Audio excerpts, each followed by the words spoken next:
हाय, कैसे हैं आप सभी? मैं उम्मीद करता हूं कि आप सभी बहुत अच्छे होंगे।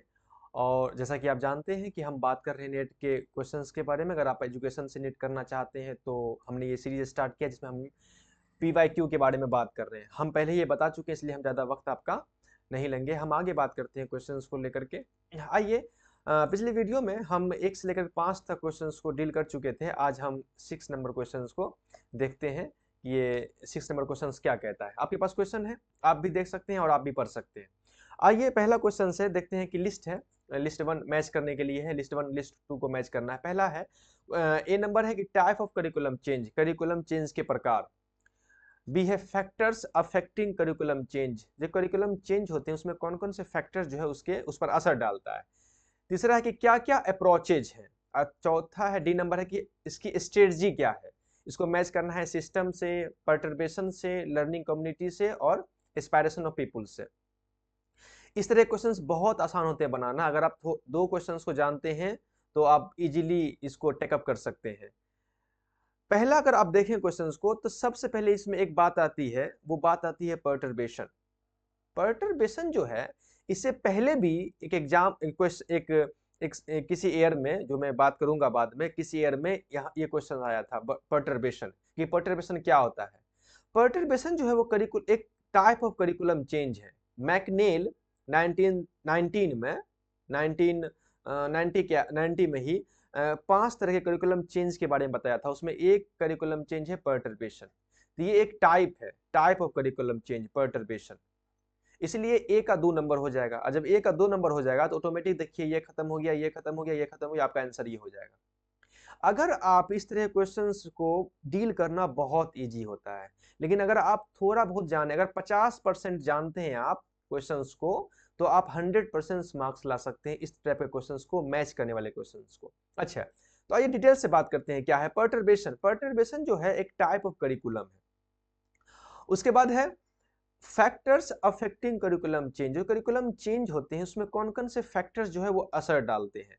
तो ए का पहला हो गया, तो बी का हो गया 4, एस्पायरेशंस ऑफ पीपुल। लोगों के जो एस्पायरेशंस हैं, लोगों की जो इच्छाएं हैं, ये एस्पायरेशन जो है वो करिकुलम जो चेंज होते हैं उस पर अपना असर। तो फैक्टर्स अफेक्टिंग वो करिकुलम चेंज जो है, बी का जो है उसका ये हो जाएगा आपका ऑप्शन नंबर 4। ठीक है ना। उसके बाद अप्रोचेस टू करिकुलम चेंज। तो अप्रोच, कई तरह के अप्रोच हैं जिसके हम बात करेंगे अभी। उसमें एक है सिस्टम अप्रोच, एक है सिस्टम अप्रोच। कई तरह के इसमें एक सिस्टम अप्रोच है जो हम बात करेंगे।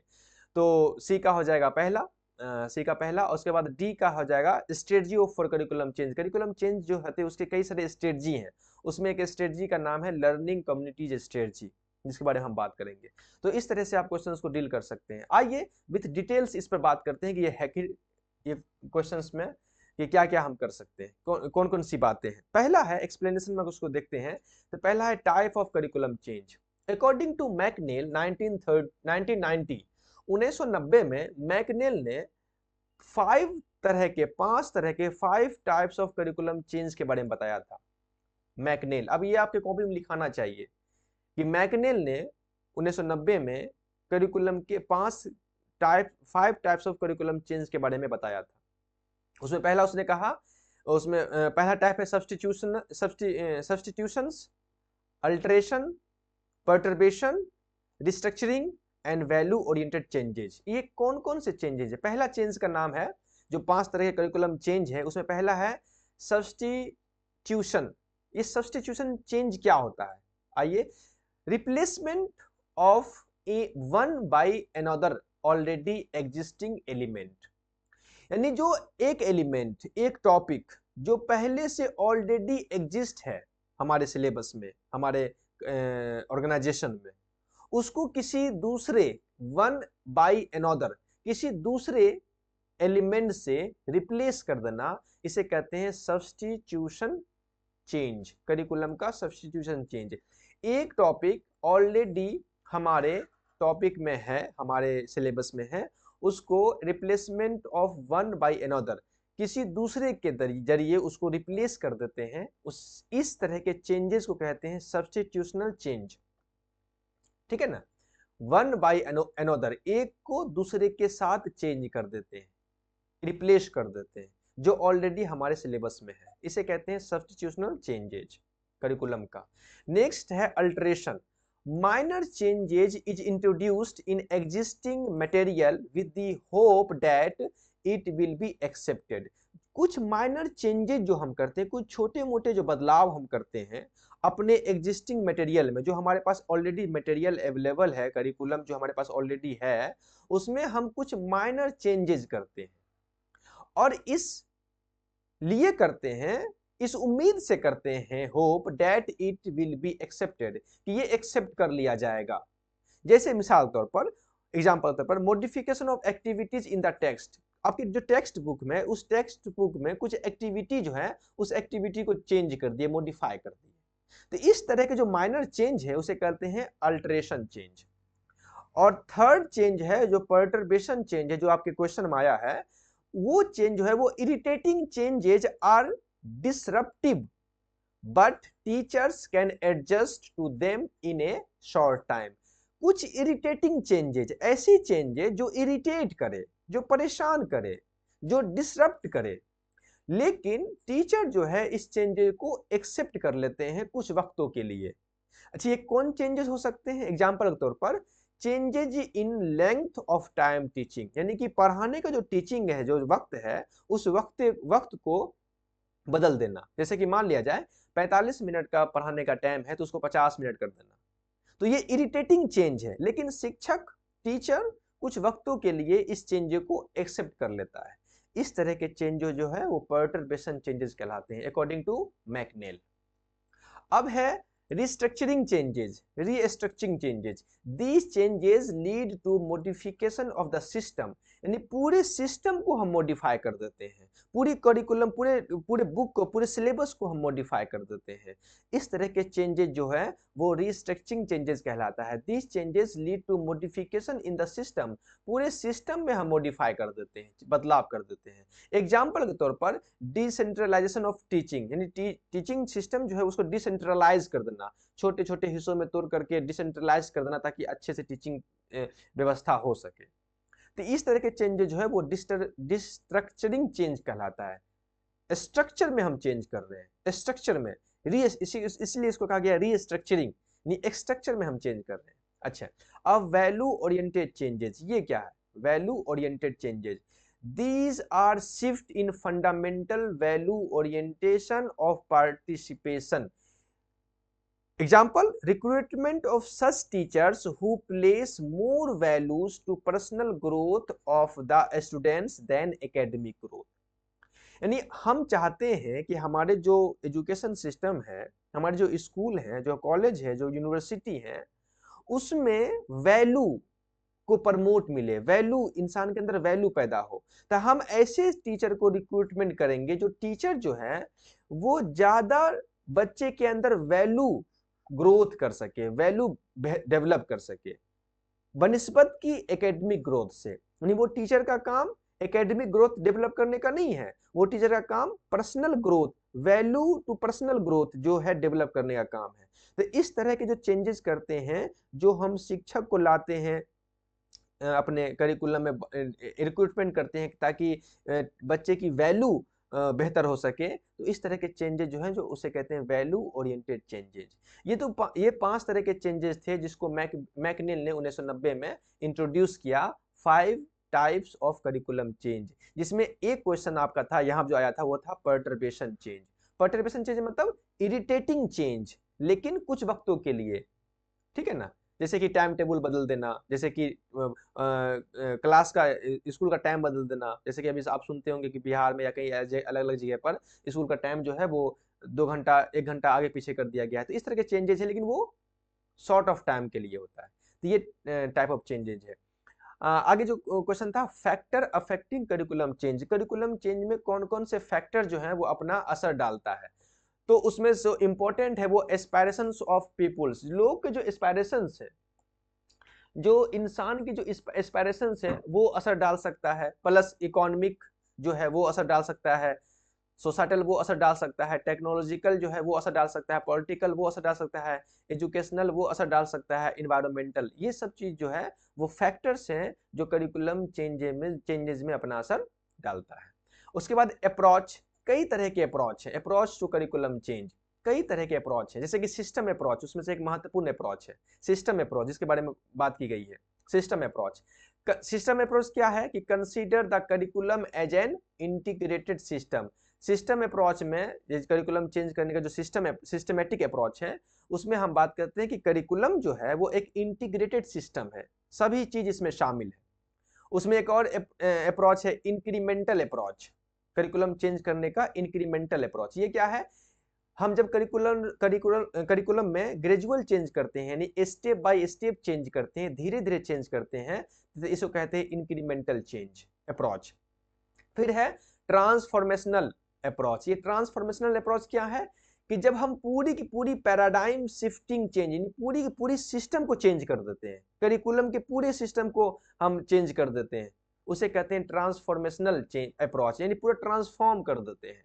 फिर है participatory approach, involves stakeholders in decision making. Participatory approach क्या है कि इस अप्रोच में, करिकुलम चेंज के इस अप्रोच में, हम जो स्टेक होल्डर्स हैं, स्टेक होल्डर्स मतलब जो करिकुलम बनाता है, जो करिकुलम पढ़ाता है, जो करिकुलम जिसको पढ़ाया जाता है, इन तमाम लोगों को डिसीजन मेकिंग में हम शामिल करते हैं। और फिर है top down approach. Top down approach क्या है कि policy driven administrative led changes, यानी टॉप डाउन, यानी ऊपर से नीचे तक, जो ऊपर से नीचे तक के जो चेंजेस होते हैं उसे कहते हैं टॉप डाउन अप्रोच। यानी जो पॉलिसी बनाता है, जो उसको एडमिनिस्ट्रेट करता है, तो इस तरह के चेंजेस, मतलब कि जो पॉलिसी मेकर है ऊपर, वो जो पॉलिसी बनाते हैं, वो पॉलिसी जो लागू होती है नीचे, उसे कहते हैं टॉप डाउन अप्रोच। अच्छा, बॉटम अप अप्रोच, यानी कि इसमें क्या होता है कि टीचर ग्रास रूट इनिशिएटिव्स, यानी कि टीचर इसमें पार्टिसिपेट करते हैं। जो ग्रास रूट इनिशिएटिव्स है, जो बिल्कुल ग्रास रूट, जो गांव के लोग हैं, जो शिक्षा से जुड़े हुए लोग हैं, इन तमाम लोगों से पूछ करके इस तरह के करिकुलम चेंजेस किए जाते हैं। इसे कहते हैं बॉटम अप अप्रोच, यानी कि नीचे से चेंज होता है, उसमें टीचर की भागीदारी ज्यादा होती है, बच्चे की ज्यादा भागीदारी होती है, जो लोअर लेवल के लोग हैं, जो ग्रास रूट लेवल के लोग हैं, उसकी भागीदारी ज्यादा होती है करिकुलम चेंजेस में, तो इसे कहते हैं बॉटम अप अप्रोच। और है कोलैबोरेटिव अप्रोच, इसमें सभी लोग मिल करके करिकुलम को चेंज करते हैं, तो इसे कहते हैं कोलैबोरेटिव अप्रोच। तो इस कई तरह के अप्रोचेज हैं, जिसमें एक क्वेश्चन था आपका सिस्टमेटिक अप्रोच, ठीक है ना। Strategy for curriculum change, curriculum change की जो स्ट्रेटजी है, तो करिकुलम चेंज की स्ट्रेटजी जो है, जो उसमें इन्वॉल्व है, कई सारी चीजें इन्वॉल्व है उसमें है learning communities involve collaborative, like learning community जो है वो उसे में इन्वॉल्व होता है। जैसे करिकुलम चेंज जो स्ट्रेटजी है, जो तरीका है, उस तरीके में जो लर्निंग कम्युनिटीज होती है वो इन्वॉल्व होता है। वो लर्निंग कम्युनिटी कौन कौन है, लर्निंग कम्युनिटी कौन कौन है, जैसे कि पीएलसी, ये एक लर्निंग कम्युनिटीज है, जिसे कहते हैं प्रोफेशनल लर्निंग कम्युनिटीज, ये एक लर्निंग कम्युनिटीज है। उसे school based learning communities, district wide learning communities, तो ये तमाम लोग जो हैं वो एक लर्निंग कम्युनिटीज हैं, जो कोलैबोरेटिवली करिकुलम चेंज में पार्टिसिपेट करते हैं।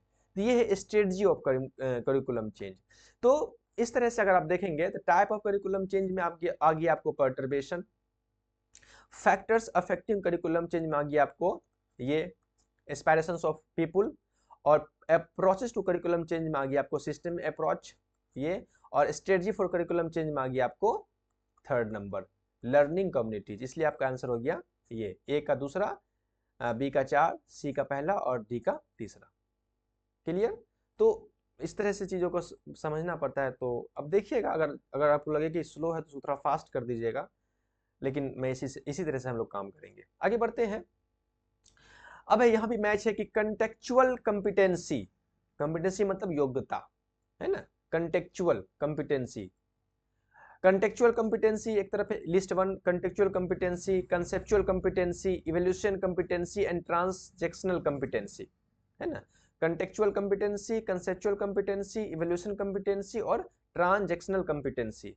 यहाँ है including various concept of education and learning, including various concept of education and learning, ठीक है, as a regards general subject wise state wise dimensions, ठीक है, comprising a wider view of the development of education in society and teachers role in it, ठीक है, preparation selection and use of tool and test. अब देखिए यहां एक बात समझ में आ जाती है, एक है प्रिपरेशन, एक है सिलेक्शन, एक है and use of tools and test. Tools and test का इस्तेमाल हम कहाँ करते हैं? सिलेक्शन के लिए, प्रिपरेशन में, सिलेक्शन में, प्रिपरेशन में। टूल और टेस्ट का इस्तेमाल हम किस सिचुएशन में करते हैं? जब हमको इवेल्युएशन करना होता है तब, जब हमको असेसमेंट करना होता है तब।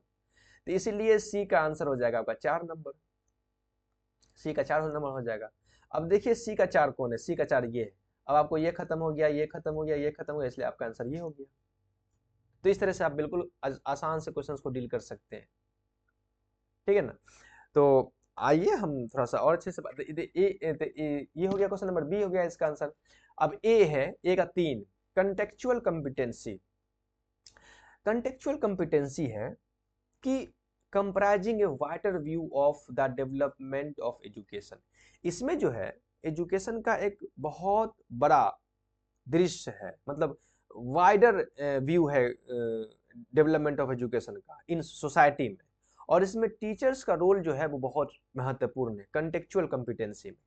कंटेक्चुअल कॉम्पिटेंसी जो है एक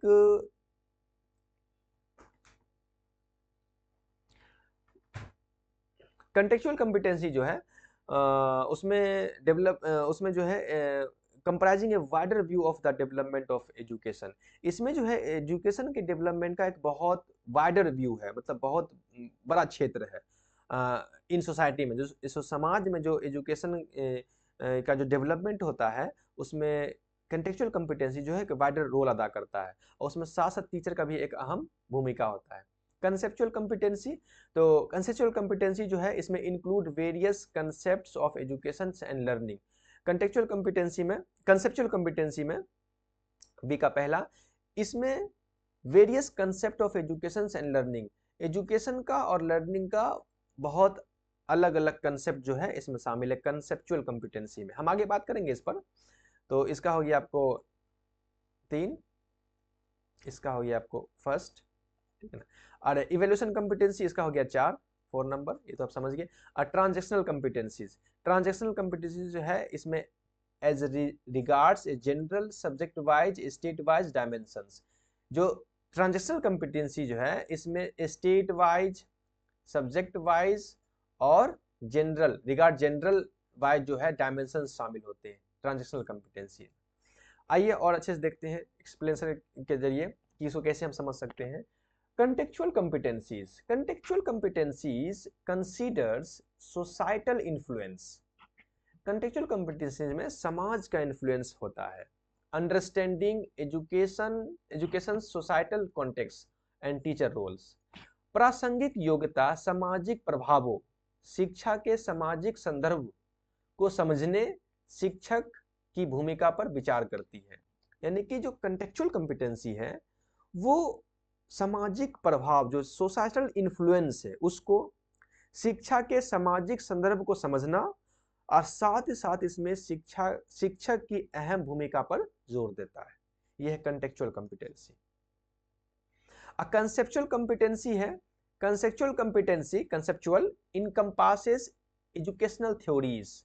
इसमें एजुकेशनल थ्योरीज को शामिल किया जाता है, जो अलग अलग तरह की थ्योरीज है। नॉलेज ऑफ एजुकेशनल कंसेप्ट, और एजुकेशनल कंसेप्ट के नॉलेज को शामिल किया जाता है, साथ साथ एंड फ्रेमवर्क। तो ये एक वाइडर, ये इसमें इंक्लूड है अलग अलग तरह के वाइडर कंसेप्ट इसमें शामिल है कंसेप्चुअल कॉम्पिटेंसी में। इवैल्यूएशन कॉम्पिटेंसी क्या है? Evaluation competencies involves assessment strategy. इसमें असेसमेंट स्ट्रेटजी शामिल होता है, असेसिंग स्टूडेंट्स लर्निंग, स्टूडेंट्स के लर्निंग को असेस करने की चीजें शामिल है। Using various tools and methods, अलग अलग तरह के टूल्स, अलग अलग तरह के मेथड्स शामिल है। और transactional competencies, transactional competencies focus on effective teaching practice. ये जो है फोकस करता है इफेक्टिव टीचिंग प्रैक्टिस पर।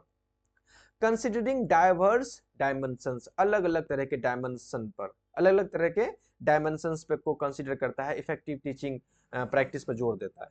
तो इस तरह से ट्रांजैक्शनल कॉम्पिटेंसीज, तो हम वही बात यहाँ की आप समझते हैं कि contextual competencies it means development of education in society. समाज में जो एजुकेशन का जो डेवलपमेंट है वो उसका क्षेत्र आता है इसमें, और साथ साथ टीचर के रोल ज़्यादा इंपॉर्टेंट होते हैं। कंसेप्चुअल कॉम्पिटेंसीज, कंसेप्चुअल कॉम्पिटेंसी जो है एक वेरियस, एक वेरीज कंसेप्ट है, एक अलग अलग तरह के, इसमें से अलग तरह के कंसेप्ट शामिल, जिसके बारे में मैंने पहले बात किया, of educational learning. Educational learning के अलग अलग तरह के कंसेप्ट शामिल है इसमें, जिसके बारे में मैंने बात किया। इसमें शामिल है एजुकेशनल थ्योरी शामिल है, नॉलेज शामिल है, एजुकेशनल कंसेप्ट शामिल है, अलग अलग तरह के फ्रेमवर्क शामिल है। फिर है एवेल्यूएशन कॉम्पिटेंसीज। इसमें हम जानते हैं कि preparation, selection and use of tool and test का इस्तेमाल करते हैं बच्चों के असेसमेंट करने के लिए। और ट्रांजेक्शनल कॉम्पिटेंसीज है regarded general, subject wise and state wise dimension. अलग अलग तरह के इस कॉम्पिटेंसी में अलग अलग तरह के डायमेंशन शामिल है। तो इस तरह की आंसर हो गया आपका 2 नंबर। ये टीचर एजुकेशन का टॉपिक था, तो आप देखे होंगे, तो पढ़े होंगे, तो आपको समझ में आ गया होगा। आइए नेक्स्ट क्वेश्चन देखते हैं। क्वेश्चन नंबर 8 कहता है कि मास एजुकेशन यानी जन शिक्षा, मास एजुकेशन मतलब जन शिक्षा, और the idea that anybody and everybody can learn. Mass education जन शिक्षा, शिक्षा, और ये आइडिया, ये विचार कि anybody and everybody can learn, ooze it's genesis. Ooze it's genesis मतलब उत्पत्ति का श्रेय। ये बात कौन कहा, किसका कहना है, कौन इस बात की वकालत करता है कि मास एजुकेशन प्लस ये आइडिया कि anybody and everybody can learn, इस बात की कौन वकालत करता है कि मास एजुकेशन और ये आइडिया कि anybody and everybody can learn, इस बात की वकालत कौन करता है? तो इस बात की वकालत करता है मॉडर्निज्म। मॉडर्निज्म कहता है कि जन शिक्षा और anybody and everybody can learn, कि हर कोई सीख सकता है। इस बात की वकालत जो है वो मॉडर्निज्म करता है। कैसे करता है, आगे देखते हैं। मॉडर्निज्म क्या है? Modernism specially during the late 19th and early 20th century का समय है। लेट 19th सेंचुरी के अंत और 20th सेंचुरी के अर्ली शुरुआत का जो समय है, ये मॉडर्निज्म का समय है।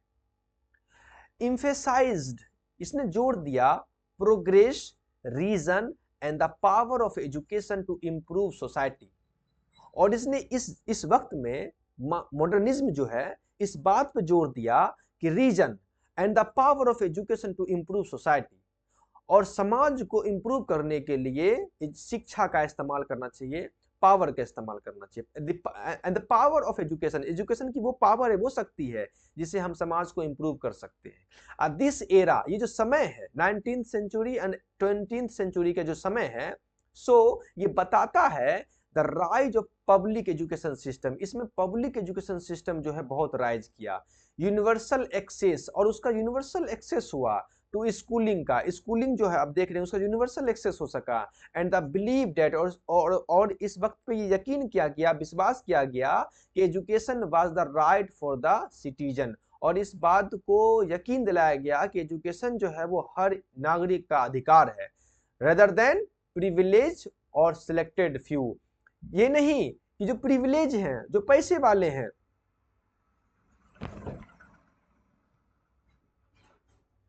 ये नहीं जो प्रिविलेज है, जो पैसे वाले हैं, जो सिलेक्टेड फ्यू है, कुछ लोग ऐसे सिलेक्टेड हैं, उनको शिक्षा का अधिकार है, लेकिन ये नहीं कि सिर्फ उन्हीं को है, साथ साथ जीवन जो हिंदुस्तान का या देश का या दुनिया का हर एक नागरिक को जीवन शिक्षा का अधिकार है। तो ये मॉडर्निज्म जो है इसकी सबसे पहली वकालत किया। उसके बाद नेक्स्ट ऑप्शन था कि कॉलोनियलिज्म है, रिफॉर्मिज्म है एंड पोस्ट मॉडर्निज्म है। Each have their own influence on education. इन तमाम का एजुकेशन पे अपना अपना इन्फ्लुएंस रहा है, but the widespread commitment to mass education align most closely with the modernism ideas. लेकिन जो मास एजुकेशन का जो बात है, मास एजुकेशन का बात जो है, ये मास एजुकेशन जो है ज्यादातर जो है मॉडर्निस्ट आइडिया से एसोसिएटेड है, कमिटेड है। बाकी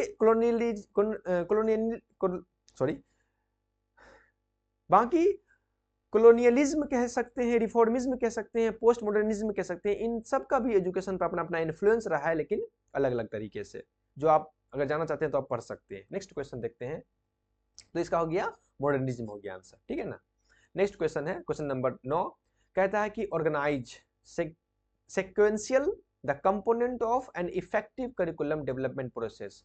तो जो करिकुलम डेवलपमेंट करते हैं, जो करिकुलम बनाते हैं, जो उसका जो प्रोसेस है, उस प्रोसेस जो इफेक्टिव करिकुलम डेवलपमेंट करते हैं, एक बेहतर करिकुलम जो हम डेवलप करते हैं, उसका जो प्रोसेस है, उस प्रोसेस में जो कंपोनेंट इस्तेमाल करते हैं उस कंपोनेंट को सिक्वेंशियल ऑर्डर से अरेंज कीजिए, सजाइए। पहला है डिफाइनिंग कोर्स गोल, पहले गोल डिफाइन कीजिए, पहले ऑब्जेक्टिव तय कीजिए, ठीक है, हम आगे बात करते हैं।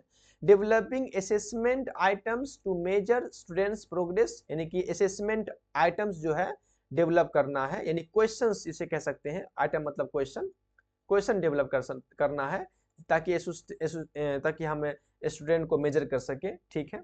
आइडेंटिफाइंग की issues and trends in the content area, सबसे इंपॉर्टेंट बात ये है, एक नंबर कि सबसे पहली बात कि हम ये आइडेंटिफाई करें की इशूज की क्या क्या प्रॉब्लम है, ये आइडेंटिफाई करें, और क्या क्या ट्रेंड्स हैं, किन किन चीजों को चुनौती करना पड़ेगा हमें।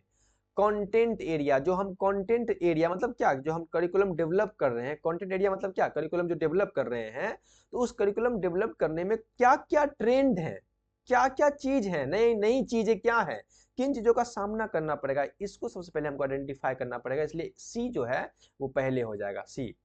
तो सी पहले हो गया तो आपका ये खत्म हो गया, ये खत्म हो गया, ठीक है ना। जब सी हम जब आइडेंटिफाई कर लेंगे तब हम डिफाइन करेंगे गोल, तब हम गोल तय करेंगे, तब इसका आंसर हो जाएगा ए, सी के बाद हो जाएगा ए।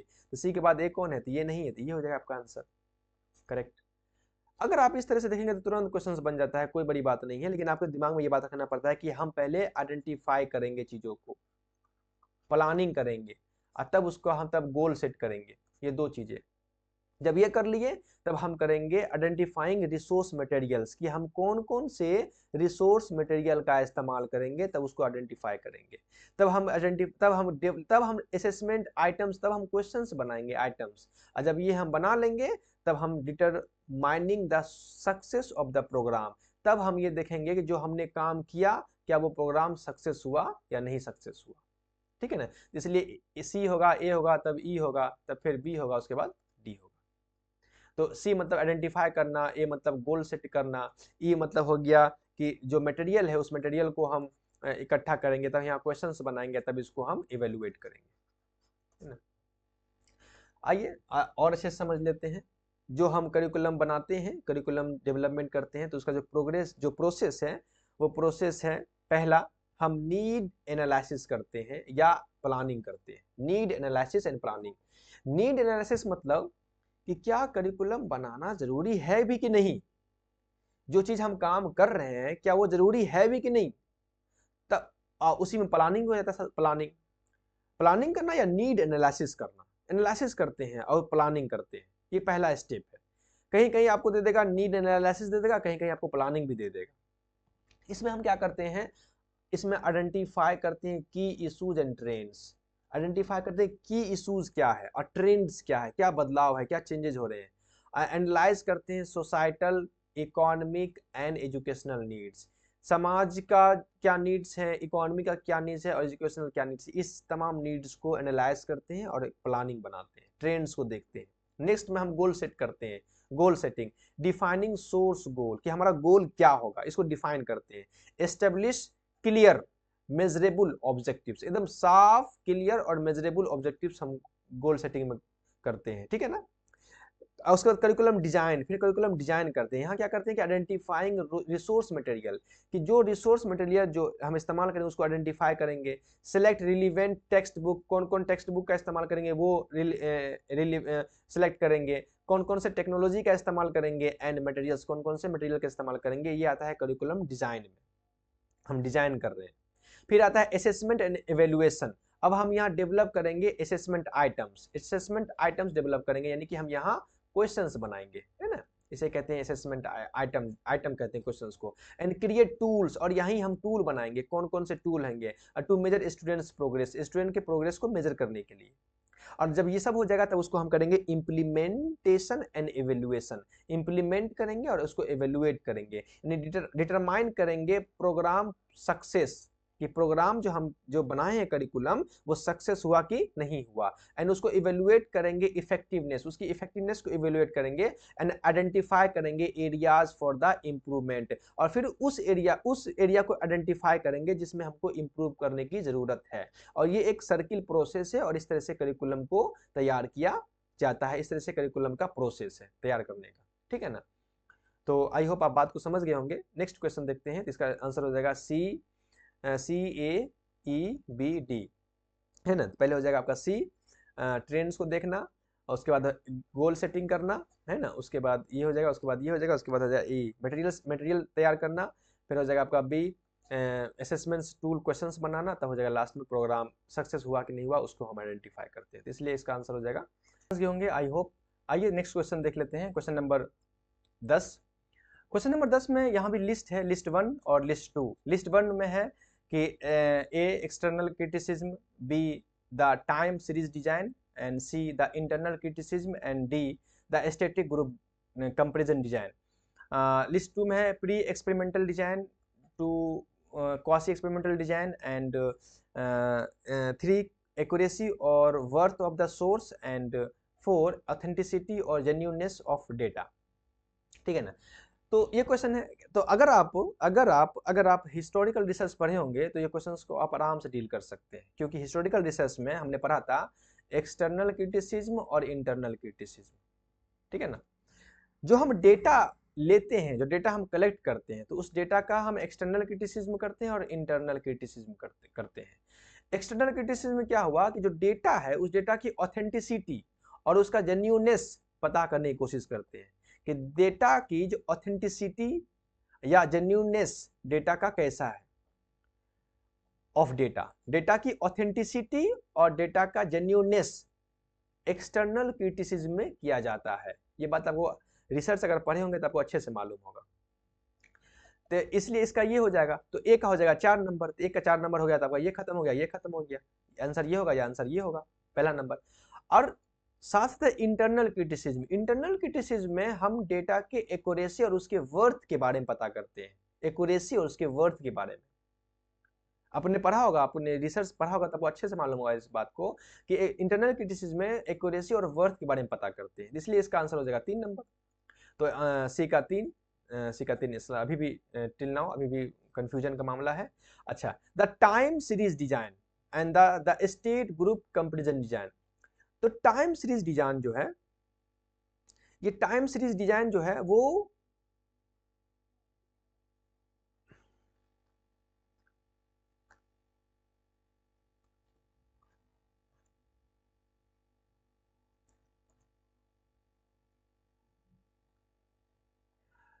तो अब है बच गया कि time series design and the static group comparison design. ये टाइम सीरीज डिजाइन जो है ये क्वासी एक्सपेरिमेंटल डिजाइन का पार्ट है, क्वासी एक्सपेरिमेंटल डिजाइन का। और the static group comparison design जो है ये प्री एक्सपेरिमेंटल डिजाइन का पार्ट है। इसलिए इसका ये हो जाएगा आंसर, और इसका हो जाएगा आपका फर्स्ट नंबर।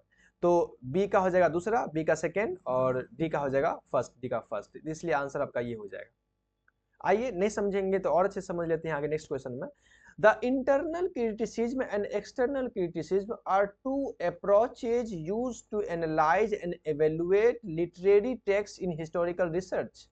हिस्टोरिकल रिसर्च में जो लिटरेरी टेक्स्ट होते हैं, जो जिस पर रिसर्च की जो टेक्स्ट होते हैं, जो लिखी हुई चीजें होती हैं, उसको एनालाइज करने के लिए और उसको इवेल्युएट करने के लिए हम एक्सटर्नल क्रिटिसिज्म और इंटरनल क्रिटिसिज्म अप्रोच का इस्तेमाल करते हैं। ये बात अच्छे से आपको पता है अगर आपने हिस्टोरिकल रिसर्च पढ़ा होगा तो। जिसमें इंटरनल क्रिटिसिज्म जो है वो इंटरनल क्रिटिसिज्म फोकस करता है ऑन इवेल्युएटिंग द एक्यूरेसी को, डेटा के एक्यूरेसी को, डेटा के रिलायबिलिटी को ऑफ द कंटेंट और सोर्स। किस सोर्स से आप डेटा को लिए हैं उस सोर्स के एक्यूरेसी और उस सोर्स की रिलायबिलिटी के बारे में को क्रिटिसाइज करता है। इंटरनल क्रिटिसिज्म में हम बात करते हैं। Determining the worth of the information, ये डिटरमाइन करता है इंफॉर्मेशन का क्या वर्थ है, इंफॉर्मेशन का, क्या वो सही है या गलत है इंफॉर्मेशन। तो इस बात को करता है इंटरनल क्रिटिसिज्म, हम इस बात को करते हैं। वही एक्सटर्नल क्रिटिसिज्म जो है, external criticism involves assessing the authenticity और जेन्युइननेस। डेटा की ऑथेंटिसिटी और डेटा की जेन्युइननेस के बारे में हम बात करते हैं एक्सटर्नल क्रिटिसिज्म में, such as verifying the source of documents और एविडेंस। जो डॉक्यूमेंट है, जो एविडेंस है जिसका इस्तेमाल हम हिस्टोरिकल रिसर्च में कर रहे हैं, उसके सोर्स को वेरीफाई करते हैं और ऑथेंटिसिटी और जेन्युइननेस के बारे में हम पता करते हैं एक्सटर्नल क्रिटिसिज्म। ठीक। नेक्स्ट है the time series design. The time series design, the time series design is a type of quasi experimental design. ये जो टाइम सीरीज डिजाइन जो है वो टाइप है एक क्वासी एक्सपेरिमेंटल डिजाइन का, एक टाइप है, क्वासी एक्सपेरिमेंटल डिजाइन का एक टाइप है। डेट मेजर, जो मेजर करता है, टाइम सीरीज डिजाइन का काम होता है मेजर करना outcomes over a period of time. वक्त वक्त पर जो आउटकम्स आ रहे हैं रिसर्च का, उस आउटकम्स को मेजर करना, ये टाइम सीरीज डिजाइन का काम होता है। इसके अंदर हम ये काम करते हैं टू आइडेंटिफाइंग ट्रेंड्स और चेंजेज, और साथ साथ ये आइडेंटिफाई करने की कोशिश करता है कि क्या ट्रेंडेड आ रहे हैं, क्या बदलाव आ रहे हैं, क्या चेंजेज आ रहे हैं, उस पर ये ध्यान रखता है, उस पर ये फोकस करता है द टाइम सीरीज डिजाइन। ये टाइम सीरीज डिजाइन जो है वो क्वासी एक्सपेरिमेंटल डिजाइन का ही एक पार्ट है, एक टाइप है, एक प्रकार है। अब वही था स्टैटिक ग्रुप कंपैरिजन डिजाइन। अब जहां बात आती है कंपैरिजन की, तो यहाँ दो चीजों को कंपेयर किया जा रहा है। तो एक अब समझ रहे हैं इस बात को कि स्टैटिक ग्रुप कंपैरिजन डिजाइन, तो जब दो चीजों को कंपेयर किया जाएगा तो आप जानते हैं कि ये प्री एक्सपेरिमेंटल डिजाइन का टाइप है एक। The static group comparison design जो है, the static group comparison design जो है is a type of pre experimental design. ये प्री एक्सपेरिमेंटल डिजाइन का टाइप है the static group comparison design. Where two group, जहां दो ग्रुप को, यानी एक एक्सपेरिमेंटल ग्रुप और एक कंट्रोल ग्रुप, इन दोनों ग्रुप को कंपेयर किया जाता है विदाउट रैंडम असाइनमेंट, बिना रैंडम असाइनमेंट के दोनों ग्रुप को, एक्सपेरिमेंटल ग्रुप को और कंट्रोल ग्रुप को, दोनों ग्रुप को जो है कंपेयर किया जाता है। किसमें? स्टैटिक ग्रुप कंपैरिजन डिजाइन में दो ग्रुप को। प्री एक्सपेरिमेंटल डिजाइन का ये एक टाइप है जिसमें हम एक एक्सपेरिमेंटल ग्रुप और कंट्रोल ग्रुप, दोनों ग्रुप को के बीच जो है हम कंपैरिजन करते हैं विदाउट रैंडम असाइनमेंट, बिना रैंडम असाइनमेंट के। तो इस तरह से आप देखेंगे तो हमारा एक्सपेरिमेंटल क्रिटिसिज्म जो है वो बात करता है एक्यूरेसी की, जेन्युइननेस की।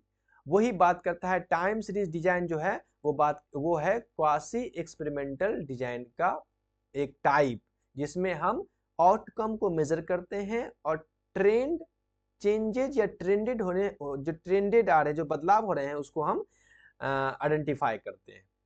इंटरनल क्रिटिसिज्म में हम एक्यूरेसी पता करने की कोशिश करते हैं, डेटा की एक्यूरेसी और डेटा का वर्थ पता करने की कोशिश करते हैं, जो सोर्स, कहाँ से सोर्स आप किस जगह से आप डेटा को लिए हैं। और स्टैटिक ग्रुप डिजाइन जो है वो प्री एक्सपेरिमेंटल डिजाइन का एक टाइप है जिसके अंदर हम दो डेटा को कंपेयर करते हैं बिना रैंडम असाइनमेंट के। अगर आप रिसर्च, एक्सपेरिमेंटल रिसर्च या क्वासी एक्सपेरिमेंटल रिसर्च पढ़े होंगे तो आप उसको यहाँ देखे होंगे आराम से। इस तरह से 5 क्वेश्चंस हम अभी बात किए हैं। इस 5 क्वेश्चंस में हमने बहुत सी चीज़ों को आपके सामने रखने की कोशिश किया है। भले ही वीडियो वाकई में 5 क्वेश्चंस में काफ़ी समय लग रहा है, हम जानते हैं कि आधा घंटा से ज़्यादा लग रहा है 5 क्वेश्चंस में, लेकिन इस 5 क्वेश्चंस में आपको बहुत कुछ सीखने को मिल रहा होगा। और आपने जो कुछ नया नया चीज़ सीखा है उसको अपने कॉपी में अगर नोट डाउन करेंगे तो 100 क्वेश्चन कंप्लीट होते होते आप 1000 बातें सीख चुके होंगे। ठीक है ना? तो मिलते हैं फिर नेक्स्ट वीडियो में, क्योंकि वीडियो बहुत लंबा हो जाएगा तो आपको बोर फील होगा। तो नेक्स्ट वीडियो में मिलते हैं, तब तक के लिए ओके बाय। और प्लीज़ अगर हो सके तो वीडियो को सब्सक्राइब कर दें अगर अच्छा लगे तो। अगर कोई आपको कमेंट करना है, कुछ बताना है तो प्लीज़ कमेंट कर देंगे ताकि मैं उसको इंप्रूव करने की कोशिश करूँ। ठीक है ना? मिलते हैं नेक्स्ट वीडियो में, तब तक के लिए अपना ख्याल रखेंगे। Okay bye.